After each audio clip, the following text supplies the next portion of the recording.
Je vais carrément attacher mes cheveux parce qu'en fait j'ai trop chaud. J'ai filmé des TikTok juste avant, du coup j'ai chaud un petit peu. J'ai pour me rafraîchir mon petit matcha d'influenceuse. Regardez comment il est trop beau. D'ailleurs si vous êtes intéressé sur ma recette du matcha, sachez que j'ai sorti un TikTok là-dessus aujourd'hui, je l'ai filmé tout à l'heure. Donc voilà. Comme l'indique le titre de cette vidéo, on va réagir à mes tout premiers TikTok parce que ça va bientôt faire 4 ans que je suis sur TikTok. En fait que j'ai commencé les réseaux sociaux tout court parce que j'ai commencé avec TikTok. C'était le 24 mai 2020 que j'ai posté ma toute première vidéo et on a eu un sacré parcours depuis. Surtout que vous m'avez vu de fou évoluer, mais vous avez vu aussi tous les haltères évoluer. La personne de notre système qui avait commencé à faire les vidéos, c'était du coup l'ancienne hôte, l'ancienne Christina. Du coup c'était une partie de moi, mais pas entièrement moi non plus, puisque moi je suis la fusion entre Christina et Eleanor qui était notre haltère sexuelle. Beaucoup de choses dans notre système ont changé, de notre santé mentale, etc. Et notre façon de faire des vidéos aussi a changé, et je pense que ça va vraiment beaucoup me perturber de voir dans ces haltères ou juste les haltères, mais à l'époque en fait j'ai peur d'être un peu cringe, mais bon c'est pas très grave, ça fait partie de mon évolution, donc c'est parti. Avant d'aller plus loin dans la vidéo, on va parler du sponsor de cette vidéo. Petite pause dans la vidéo pour parler du sponsor du jour qui est la marque Eve & Co. Vous connaissez mon amour pour la marque Eve & Co, je vous en parle depuis je crois 2 ans bientôt. C'est ma marque de culottes menstruelles favorite. Tout simplement. Sachez que ma vie a pris un tournant quand j'ai décidé d'arrêter de porter des serviettes hygiéniques et que j'ai commencé à porter des culottes menstruelles. Je me rendais compte depuis très jeune que les serviettes hygiéniques c'était vraiment la galère et très relou parce que de 1, ça gratte, c'est inconfortable, ça glisse. De 2, il y a des fuites de sang et d'odeur H24 parce que c'est pas hyper absorbant. De 3, ça se voit et ça s'entend. Voilà. De 4, perso je me levais pendant la nuit pour changer ma serviette hygiénique parce que je faisais pas toute la nuit avec, clairement. Et de 5, dans les serviettes hygiéniques, il y a plein de composants qui sont toxiques, pas très bons pour votre corps. Et de 6 en fait, parce qu'il y a un autre point qui est aussi très chiant, ça coûte cher. Ça coûte vraiment trop cher. C'est là où intervient la marque Eve & Co. Eve & Co fait, selon moi, les meilleures culottes menstruelles. Ça a vraiment changé ma vie, mais sans déconner, et celle de ma petite amie aussi d'ailleurs, qui a complètement arrêté les serviettes hygiéniques elle aussi. En fait, c'est simple, vous n'allez pas vouloir revenir en arrière et utiliser des tampons et des serviettes hygiéniques parce que ça ne comporte que des désavantages par rapport aux culottes menstruelles. C'est littéralement confortable comme une culotte. Aussi, la partie absorbante, elle est super efficace. Je n'ai jamais eu de fuite de sang et d'ailleurs ni d'odeur. Ça c'est surtout un problème je trouve en été, enfin ça peut sentir assez fort le sang. Et évidemment c'est beaucoup plus écologique. La culotte là, ça doit faire 2 ans que je l'ai, elle est impeccable, elle est comme neuve. Alors qu'avant c'était une serviette toutes les 4 heures, toutes les 6 heures je sais pas. Et c'est tellement moins polluant pour la planète. En fait c'est vraiment un investissement mais sur le long terme. Je pense que j'ai largement rentabilisé toutes mes culottes Eve & Co depuis le temps que j'utilise, ça fait seulement 2 ans. Par rapport à toutes les serviettes hygiéniques que j'utilisais. Donc si vous voulez vous aussi tester les culottes Eve & Co, parce que je sais que vous m'en parlez très très souvent, je sais que j'ai converti plein de gens d'entre vous, mais on sait jamais, si vous voulez vous refaire un petit stock de culottes ou que vous voulez tester pour la première fois de votre vie, et bien sachez qu'il y a actuellement sur le site Eve & Co une vente privée qui fait que vous avez au moins 50% sur tout le site, mais vous avez également mon code promo qui est le code péculaire qui s'affiche juste ici et qui vous offrera 10 € sur votre commande, donc c'est une super offre, je trouve ça trop bien.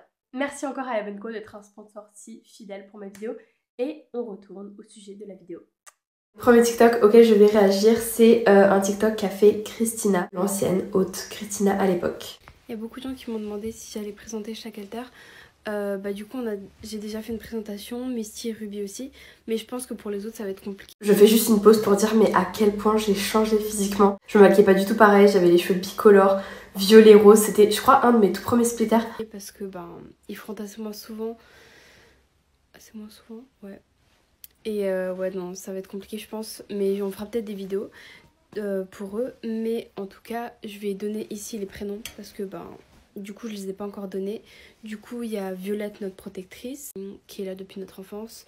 Il y a Ophélia qui est l'alter social, qui est très douée pour parler avec tout le monde. L'ancienne Cri parlait super lentement, c'est moi ou pas? La vidéo par contre elle a fait 151 000 vues, c'est un truc de fou. C'est vrai que quand on a commencé les vidéos sur TikTok, parce qu'on était parmi les toutes premières à faire des vidéos sur le TDI français. À l'époque, il y avait que Mathilde, donc MJS & Co, je vous mettrai son compte TikTok en barre d'infos. Mais il y avait que elle et moi à l'époque qui faisions des vidéos sur le TDI. Et du coup, c'est vrai que nos vidéos perçaient beaucoup. Et j'ai vraiment percé de nulle part. Et après, plus tard, il y a eu d'autres influenceuses qui sont venues, genre Zeliana, Olympe, etc. Il y a Ciel qui aide beaucoup à la communication interne entre nous tous dans le headspace, donc le monde intérieur. Il y a Nebula, on sait pas encore quel rôle elle a. Snake non plus, Willow non plus. et Eleanor qui est l'alter sexuel. Voilà. C'est un truc de fou. En fait, j'étais vraiment clueless à l'époque. Genre, l'ancienne moi Cri était vraiment clueless de ce qui se passait dans le système. Parce que, en fait, ça me fait trop bizarre de me dire que elle avait qu'une vague idée de qui étaient certains alters qui sont tellement omniprésents depuis des années maintenant dans nos vies. Genre, typiquement Snake. Surtout que, on sait que Snake était hyper active déjà à l'époque là, mais juste elle s'en rendait pas compte. Elle se rendait pas compte en fait des fronts qu'il y avait, enfin des switches qu'il y avait. Et le fait qu'elle connaissait pas son rôle non plus. Pareil pour Nebula. Je me dis en fait, le fait qu'elle ne connaissait pas le rôle de Nebula, c'est un truc de fou. Willow, en fait c'est une alter qui est partie en dormance et on n'a jamais plus eu de nouvelles après la période du collège-lycée en fait. Mais il manque pas mal d'alters hein, quand même sur cette liste. Mais bon, c'était le tout début et il y avait encore plein de traumas qu'on n'avait pas encore vécu aussi à ce moment-là. Ok, donc ça c'était mes premiers commentaires de haters. J'ai vu quelques commentaires comme ça qui m'ont dit que j'étais une grosse cinglée, que je faisais ça pour le buzz, que je mentais, que ce trouble n'existait pas aussi. C'est vraiment dangereux de dire ce genre de choses. C'est de la mésinformation, sachant que ce trouble existe vraiment. Quand je vais voir mon docteur, quand je vais voir ma psy qui ont fait 10 ans d'études, ce que ce genre de personnes n'ont pas fait, on va pas se mentir. Non, ils ne me prennent pas pour une folle, oui, ils y croient. Et ce n'est même pas croire, c'est pas une religion, c'est un fait scientifique, c'est une maladie. Il n'y a pas besoin d'y croire, on ne croit pas au cancer. Le cancer est un fait, on ne croit pas à la dépression est un fait scientifique. C'est exactement la même chose avec ce trouble. Aussi, venir dire ce genre de choses à des gens qui ont vécu des traumatismes graves, car ce trouble-là n'apparaît que suite à des traumatismes graves, c'est quand même un petit peu problématique de dire « ah oui, tu fais ça pour le buzz ». Pour le buzz, je me serais bien passé de failli mourir plusieurs fois. En fait, ce qui me fait rire avec les anciennes vidéos de Cri, l'ancienne hôte, c'est que même quand elle était énervée, et là je pense qu'il y avait un cofront avec un alter, genre je soupçonne un cofront avec peut-être Ruby et tout, genre je ressens une énergie Ruby, mais bref, mais même comme ça en fait elle était polie en fait, genre maintenant moi je n'ai plus le temps. Moi maintenant quand on me saoule, je n'ai pas le temps, vraiment, je passe pas par quatre chemins, on va laisser peser, je gueule un petit coup et voilà. Là ça se voyait, elle était toute polie et tout en mode non mais vraiment il faut y croire et tout, c'est important, enfin voilà, je me serais bien passée d'avoir failli mourir et tout. Genre je sais pas, je trouve ça trop mimi, elle est trop douce et tout, enfin bref. Mais période en fait, clairement, la moi de l'époque elle dit les termes. Ça m'est déjà arrivé que un alter front pendant contrôle. Par contre je me rappelle de cette tenue là, c'était mon uniforme pendant le confinement, ça c'était en juin du coup. Je passais ma vie habillée comme ça, j'étais toujours habillée en pastel, genre en lavande pastel et tout. C'était vraiment ma witch core vibe on va dire. J'avais toujours mon collier avec des petites étoiles que j'ai dû jeter malheureusement parce qu'il a été rouillé. Et cette alter-là n'avait pas appris les cours. En général, j'ai toujours ma protectrice Violette, elle adore étudier. C'était toujours elle en général qui étudiait, qui faisait les devoirs et donc qui était là pendant les contrôles. En fait, c'était, ouais, je dirais que c'était moitié entre moi et elle. Mais c'est déjà arrivé, je me rappelle que certains contrôles, un autre alter effronté. Moi j'étais pas loin, je pouvais entendre ou parfois voir ce qui se passait et forcément ils n'avaient pas appris les cours donc ils étaient complètement perdus et du coup ça donnait des notes un peu inexpliquées pour certains profs parce qu'ils savaient que je travaillais bien, que j'avais toujours des bonnes notes, du coup ils étaient en mode mais qu'est-ce qui s'est passé, t'as eu un gros bug, enfin ils m'engueulaient même pas en fait parce qu'ils trouvaient ça super anormal que d'un coup il y ait rien sur ma copie, donc ça m'est déjà arrivé quelques fois, c'est pas très pratique mais en général on arrivait toujours à s'organiser pour que ce soit moi ou Violette pendant les contrôles. En fait je me trouve trop mignonne, genre ça. En fait ça se voit que j'étais archi timide. C'est là où je me rends compte la différence entre la Cri d'avant et la Cri de maintenant. Forcément aussi avec la fusion ça a changé des choses et aussi parce que j'ai beaucoup plus d'assurance maintenant, j'ai grandi etc. Bref, mais là j'avais 19 ans. J'en ai bientôt 24 cette année. Et je me rappelle de cette anecdote et tout, enfin je crois que je vois laquelle j'étais en train de raconter dans cette vidéo. En gros une fois j'étais en cours de français en 5e et je me rappelle être devant ma copie et être là en mode... Surtout que j'étais très très forte en français. J'étais là en mode, je sais que je l'ai appris. Je sais que je le connais sur le bout des doigts le cours là. Mais je n'ai plus aucune info. Je n'ai aucune façon de retrouver les infos qu'il y a dans ce truc là. Et je pense que c'est parce qu'il y avait un alter qui était front stuck ou un truc comme ça qui m'empêchait de revoir ma mémoire en fait. Et ça en fait c'est de la dissociation mais à un haut level parce que la dissociation c'est sur un spectre et t'as genre la dissociation ordinaire qui est ici donc ça va être rêvasser, être perdu dans ses pensées et tout et l'autre bout du spectre ça va être le trouble dissociatif de l'identité et je pense que ma dissociation elle se situait là à ce moment là et elle était telle que tous mes souvenirs, ma mémoire et tout sont fragmentés, mon identité est fragmentée parce que j'ai le TDI et du coup je n'arrivais pas à récupérer ces infos là en fait. Et ma prof qui en plus m'aimait grave bien et tout parce que de base c'était la voisine de ma mamie et tout, enfin bref, et elle m'a pas du tout engueulée en fait, elle était juste là en mode mais il y a quelque chose qui va pas, ça va pas et tout. T'as besoin de parler de quelque chose, qu'est-ce qui s'est passé? Parce que j'ai zéro, je pouvais rien mettre. C'était un truc de dingue, bref. Huh? What? Oh. Ok. Iconique mes utilisations de son à l'époque. En plus j'avais vu personne utiliser ce son là pour un truc en rapport avec le TDI, c'est un son de Trisha Paytas, bref. Et en plus c'est fou que j'ai utilisé son son parce que pas longtemps après il y a eu un énorme drama dans la communauté TDI anglophone avec elle parce qu'en fait elle a un peu fait croire à tout le monde qu'elle avait le TDI, enfin elle s'était persuadée qu'elle avait le TDI sauf qu'elle a fait des vidéos qui étaient hyper insensibles pour la cause et même pas ouf du tout et ça avait grave atteint à l'époque Dissociated qui est genre le système le plus suivi de manière mondiale, c'est le système TDI le plus suivi au monde et ça avait créé tout un drama de fou et tout machin. Mais voilà, iconique le TikTok, on adore. On peut dormir comme n'importe qui, mais c'est vrai qu'on peut switch pendant notre sommeil. C'est-à-dire que je peux très bien aller me coucher le soir et le lendemain au réveil, ce sera pas moi qui fronte parce qu'on aura switch pendant notre sommeil. Au réveil, on peut aussi savoir qui a rêvé quoi pendant notre sommeil. On peut distinguer qui a fait quel rêve. C'est super étrange, mais c'est rigolo à voir. Par exemple, les rêves de chat sont souvent des rêves, qui est l'alter enfant, sont souvent des rêves plutôt enfantins. Et les rêves de Ruby sont beaucoup plus sombres. Il y a beaucoup de choses comme ça. Ceux de Christina sont très fantastiques en général. Donc on peut vraiment ressentir ça et on se voit aussi parfois dans nos rêves. C'est pas la même personne qui agit pendant les rêves. Comme vous voyez par exemple à chaque fois agir, ça peut être moi pour notre cas, ça peut être chat, ça peut être Christina, ça peut être n'importe qui. Ciel, quel alter, oh mon dieu. On m'a demandé des nouvelles de Ciel il y a pas longtemps. Et Ciel est toujours dans le système, elle est toujours active, juste elle fronte peu. Et déjà à l'époque elle frontait assez peu en vrai. Parce qu'elle a une énergie qui est très apaisante. Et elle a un peu une fonction de genre anesthésier toute la douleur en fait, que ce soit physique, surtout physique, mais aussi mentale et tout. Dès qu'elle fronte, c'est comme si... Et je pense que c'est pour ça qu'elle porte ce nom-là et tout, enfin... Et même dans l'Inner World, c'est un fantôme en fait, enfin elle a un peu une identité de fantôme, enfin bref. Et elle a comme une sorte de brume autour d'elle, une sorte de brouillard, de brume et tout. Et c'est comme ça qu'on le ressent quand elle fronte, c'est que c'est comme si tout le monde autour, toutes les douleurs, tout ce qui se passe, etc., ça met une brume tout autour et ça apaise les choses et ça floute les choses en fait. C'est trop bizarre. Du coup, bah trop mimi de voir un TikTok elle en a pas fait beaucoup il me semble. J'allais dire, j'étais en train d'entendre des trucs, il se passe des choses paranormales en ce moment dans l'appartement. Mais ça fera le sujet d'une autre vidéo, j'en parlerai sûrement en stream sur Twitch. Mais bref, en ce moment il se passe des trucs bizarres. Et vu que là je suis toute seule, je suis un peu là en mode... ok. You're ugly. What? No offense. You're weird. Okay. No offense. That's rude. Don't you have common sense? But it's okay because I said no offense. C'était trop mes sons à l'époque, en tant que Eleanor du coup. Ça du coup c'était moi, mais du coup Eleanor, voilà, qui frontait, enfin ma partie, bref vous avez compris, iconique. Voilà, qu'est-ce que j'ai à dire de plus. J'étais pas si méchante que ça, hein. Vraiment, vous inquiétez pas, j'étais pas une connasse à ce point. Juste je protégeais énormément le système, ce qui était très important. Et le fait que j'ai fusionné aussi avec Christina m'a apporté beaucoup d'apaisement et de douceur dans ma vie. Mais je reste une bad bitch en fait. Et je sais qu'il y a plein de gens qui n'aiment pas ce côté-là chez moi, des gens qui étaient habitués à la douceur de Christina, parce que c'est vrai que ça fait un énorme changement. Voilà, on est très différentes, elle et moi. Mais c'est pas grave, tant pis. Voilà, maintenant on est beaucoup plus stable et sain et heureux dans notre vie, donc c'est tant mieux en fait. Bref.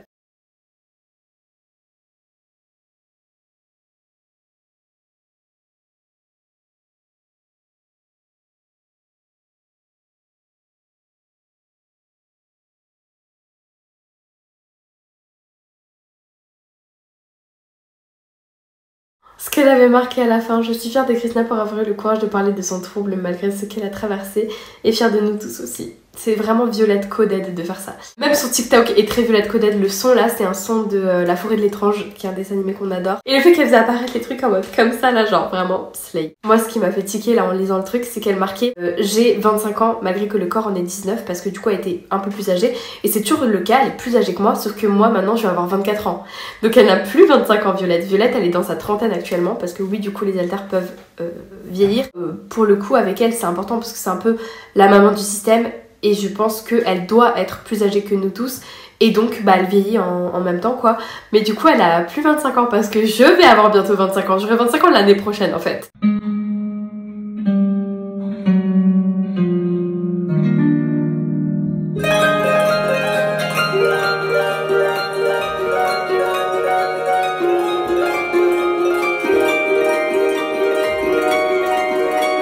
l'Innerworld a toujours cette vibe là, mais je trouve qu'il est un peu moins sombre qu'avant.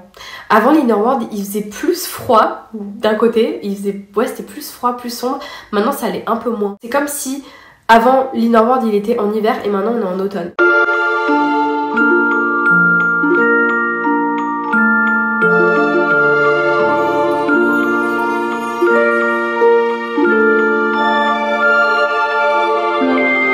Bon, du coup on a vu la partie 2 de l'Innerworld, c'est plutôt cool. Ça rejoint ce que je vous disais tout à l'heure avec Ciel, le fait que c'est un fantôme et que elle a une vibe de fantôme en fait, elle se balade un peu partout, elle flotte un peu partout on va dire dans l'Innerworld. D'ailleurs récemment j'ai acheté un livre là que je suis en train de lire, genre je suis tombée dessus pendant que je faisais les courses et il m'a grave intriguée parce que je trouvais qu'en fait sur la couverture il y a une meuf qui ressemblait beaucoup à Eve et du coup j'étais là en mode je vais la prendre parce qu'elle ressemble à Eve, j'espère qu'elle est lesbienne dans le livre. Et en fait la fille d'à côté, maintenant que j'y pense, elle ressemble de fou à Ciel. Je vais vous ramener mon livre, je vais vous montrer. Du coup voilà le livre dont je vous parlais, c'est Les Sœurs Wickwood.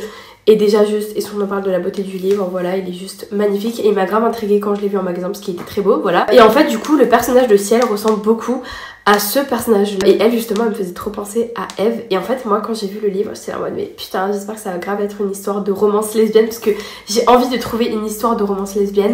Mais du coup comme le titre l'indiquait, elles sont sœurs, donc pas trop, non non.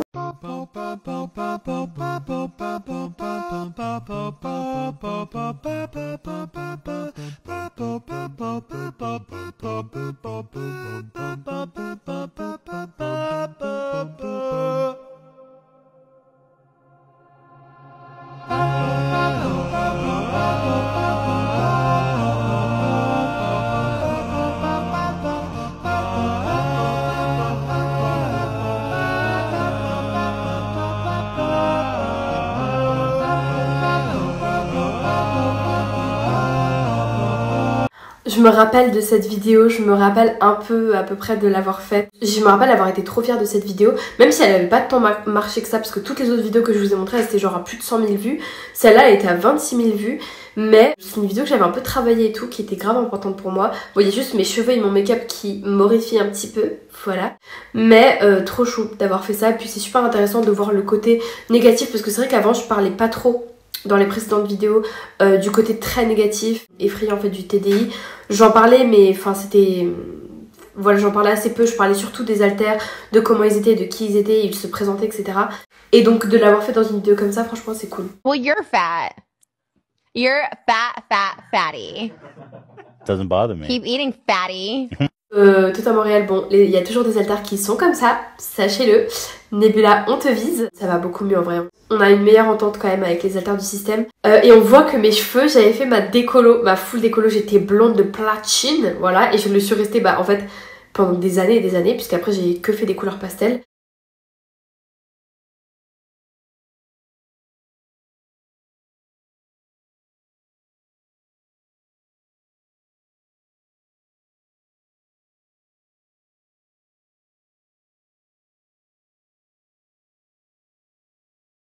Ouais bon, la vidéo est un peu drôle en vrai. J'aborde mon trauma de façon un peu humoristique. C'est réel, c'est quelque chose qui nous est vraiment arrivé. J'ai des souvenirs très flous personnellement de cet événement là parce que c'est arrivé à Christina à l'époque, l'ancienne Christina. C'est un souvenir traumatique. Les switches, les fronts et tout à l'époque c'était hyper compliqué. C'est une période qui en fait où ça a été la pire période de ma vie en fait. Et du coup ouais il s'était passé un truc qui a fait qu'on s'est retrouvés en forêt. En sachant qu'on habitait au bord d'une forêt en fait et en hiver il y avait beaucoup de neige. C'est passé ce qui s'est passé et j'ai des flashbacks en fait de juste... Enfin des flashbacks non, j'ai des flashs, des souvenirs d'être sous la neige, d'être dans la neige habillée avec quasiment rien. Et je me rappelle de la sensation que ça faisait où j'avais pas froid, j'étais juste complètement anesthésiée. Et de la voix de Violette. Et c'est je pense une des premières fois où j'ai réalisé que il y a des choses que je ne contrôle pas dans mon cerveau et qui ne sont pas très normales. Stop being so fucking nice and show them how crazy you... Cette vidéo-là était clairement inspirée par Nebula et moi-même. Je n'étais pas en tant que Eleanor une nageur persécutrice, j'étais une nageur sexuelle mais qui avait le sang chaud, voilà, et j'ai toujours le sang chaud. Et c'est vrai que Cree, sa douceur et le fait que c'était une people pleaser, ça avait tendance à m'agacer un petit peu parce que des fois je me disais mais pourquoi tu ne dis pas à ces personnes de fermer sa putain de gueule de merde? Et le problème sera réglé. Tu n'auras aucun souci. Voilà. Christina se laissait écraser par tout le monde, se laissait s'en foutent plein la gueule par plein de gens. Et Christina à l'époque n'avait pas du tout cette confiance et cette assurance que j'ai maintenant. Et c'est une des raisons, une des milliards de raisons qui font qu'on a fusionné, Christina et moi. Do you really think I give a fuck? Do you? Cette vidéo, elle, je me rappelle, elle avait grave percé. C'est une expérience qui est assez universelle, j'ai l'impression que les psychiatres en ont un peu rien à foutre de ta vie. Tout ce qu'ils veulent entendre, c'est est-ce que ça va pas bien? Pourquoi? Quelle instabilité tu as? Qu'est-ce qu'il n'y a pas? Ok, médicaments, et ça part. Personne suivante, tu veux payer. Je sais que mes rendez-vous avec ma psy, ça durait 20 minutes, et vraiment, des fois, elle me regardait comme ça. Si je disais rien, elle ne disait rien. Elle en avait rien à foutre. T'as des TCA? Ben mange. Tu te fais du mal? Bah arrête. Bref, du coup les psychiatres, s'il vous plaît, c'est très bien d'être des médecins, c'est chouette de pouvoir diagnostiquer, de pouvoir donner des médicaments et tout, mais est-ce qu'on peut vous apprendre en médecine un peu d'empathie? Voilà. Moi je les recommande plus, les psychologues, pour avoir des thérapies, pour apprendre à guérir de ces traumas, et les psychiatres, c'est la béquille médicamenteuse ou la béquille médicale pour diagnostiquer et gérer des symptômes spécifiques, des troubles. Enfin perso, j'en retire rien de la psychiatrie, et c'est vraiment la psychologie qui m'a sauvée pour le coup. C'est ici qu'on va s'arrêter de réagir à mes tout premiers TikTok. On en a réagi à pas mal, et même pas que mes TikTok mais aussi les TikTok des haltères. J'espère que ça vous aura plu de retourner back in time pour un petit moment de nostalgie, voilà, parce que ça fera bientôt 4 ans qu'on est sur les réseaux. Je vous fais à tous des gros bisous. N'hésitez pas à me dire s'il y a des vidéos, des sujets spécifiques que vous voudriez que j'aborde ou que même d'autres haltères abordent potentiellement. Je vous fais à tous de gros bisous. Merci de me suivre depuis autant de temps. Ça me touche énormément. Vous imaginez pas à quel point. Des gros bisous et voilà.